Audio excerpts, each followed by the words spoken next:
প্ৰায় শাওণ মাহ আৰু সেয়েহে আজ্ঞাথলী উপস্থিত গণেশ মন্দিৰলৈ আমি গৈ আছোঁ। মনালিছাহঁতৰ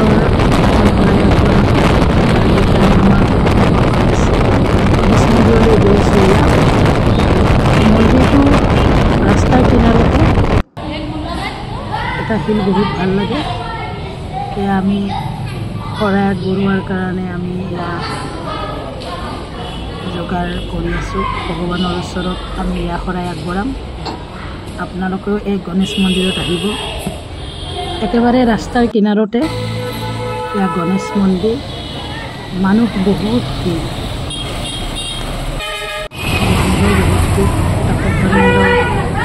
তিলক খৰিত হৈ আছে গণেশ বাবাৰ মূৰ্তি। ৰাস্তাৰ কিনাৰত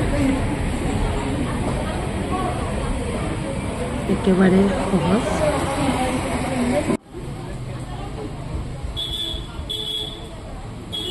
সকলোৱে শৰাই আগবঢ়াইছে, ধূপ চাকি দি আছে, শৰাই আগবঢ়াই আছে।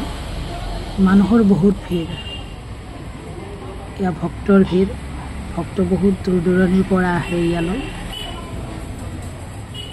ইয়াতে সকলো ভক্তৰে মনৰ কামনা সিদ্ধি হয় আৰু লগতে সকলোৰ মংগলৰ কাৰণে প্ৰণিপাত জনালোঁ।